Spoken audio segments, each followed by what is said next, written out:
അസ്സലാമു അലൈക്കും. നമ്മളുടെ ജീവിതത്തിൽ വലിയ മാറ്റങ്ങൾ ഉണ്ടാക്കാനും പരലോകത്ത് സ്വർഗപ്രവേശനത്തിന് കാരണമാകാൻ പോകുന്ന ഒരു റബീഉൽ അവ്വൽ മാസമാണല്ലോ ഇത്.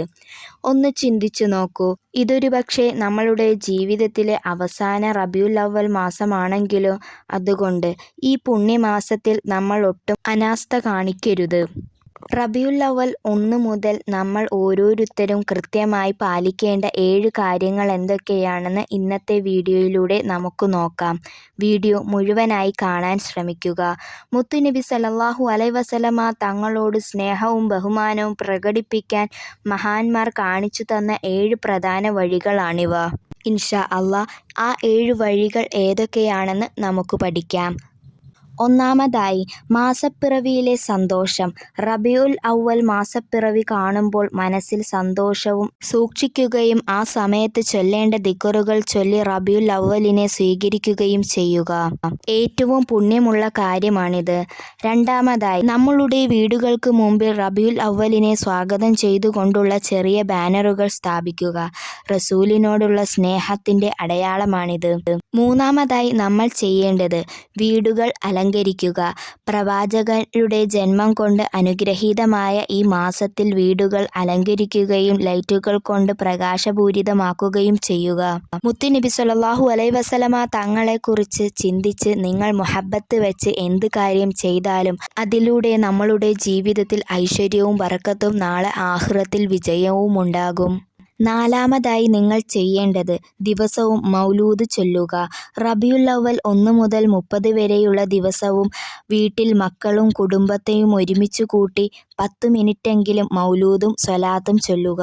അഞ്ചാമതായി, പുതുവസ്ത്രങ്ങൾ ധരിക്കുക. പ്രത്യേകിച്ച് റബീഉൽ അവ്വൽ 12-ന് മക്കൾക്കും കുടുംബത്തിന് പുതിയ വസ്ത്രങ്ങൾ വാങ്ങി നൽകുകയും സന്തോഷം പങ്കിടുകയും ചെയ്യുക.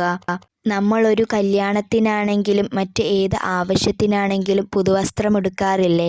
ഇനി മുതൽ റബീഉൽ അവ്വലിനും നിങ്ങൾ ഈ പുതുവസ്ത്രം ധരിക്കുക. ആറാമതായി, പൊതുമൗലൂദ് സദസ്സുകൾ. അയൽവാസികളുടെയും ബന്ധുക്കളുടെയും വീട്ടിലേക്ക് ക്ഷണിച്ചു വരുത്തി വലിയ രീതിയിലുള്ള മൗലൂദ് സദസ്സുകൾ സംഘടിപ്പിക്കുക.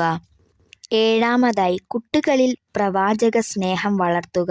മറ്റു ആഘോഷങ്ങളിലൂടെ പിന്നാലെ പോകാതെ വീട്ടിൽ തന്നെ നിന്ന് നബിദിനത്തിന്റെ ആവേശവും സംസ്കാരികവും നമ്മളുടെ മക്കൾക്ക് പകർന്നു നൽകുക.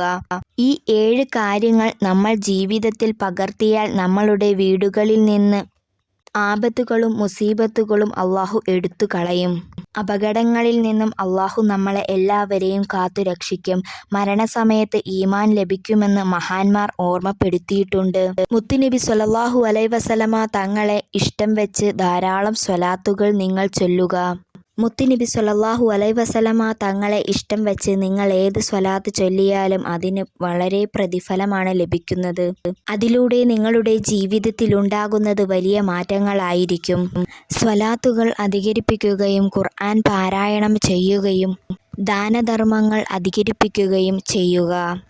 ഈ സമയങ്ങളിൽ ധാരാളം ദുആകൾ ചെയ്യുക. കുടുംബങ്ങൾക്കും മറ്റുള്ളവർക്കും സഹായങ്ങൾ നൽകുക. കുടുംബബന്ധം നിലനിർത്തുക. നബിയുടെ ചരിത്രം പഠിക്കുകയും മനസ്സിലാക്കുകയും ചെയ്യുക. ധാരാളമായി ഇബാദത്തുകൾ എടുക്കുകയും മുത്തുനബി സ്വല്ലല്ലാഹു അലൈഹി വസല്ലമ തങ്ങൾക്ക് മുഹബ്ബത്ത് വെച്ച് നല്ല നല്ല കാര്യങ്ങൾ ചെയ്യുകയും ചെയ്യുക. അല്ലാഹുവിനെ എപ്പോഴും സ്മരിക്കുക. ഇൻഷാ അല്ലാഹ് ഇതെല്ലാം ചെയ്യാൻ അല്ലാഹു നമ്മൾക്ക് തൗഫീക്ക് നൽകി അനുഗ്രഹിക്കട്ടെ. ആമീൻ യാ റബ്ബൽ ആലമീൻ. ഈ വീഡിയോ നിങ്ങൾക്ക് ഉപകാരപ്പെട്ടാൽ ലൈക്ക് ചെയ്യാനും ഷെയർ ചെയ്യാനും മറക്കരുതേ. ഇൻഷാ അല്ലാഹ് ഇതേപോലുള്ള ഉപകാരപ്രദമായ വീഡിയോയുമായി വീണ്ടും കാണാം. അസ്സലാമു അലൈക്കും വറഹ്മത്തുള്ളാഹി വബറകാതുഹു.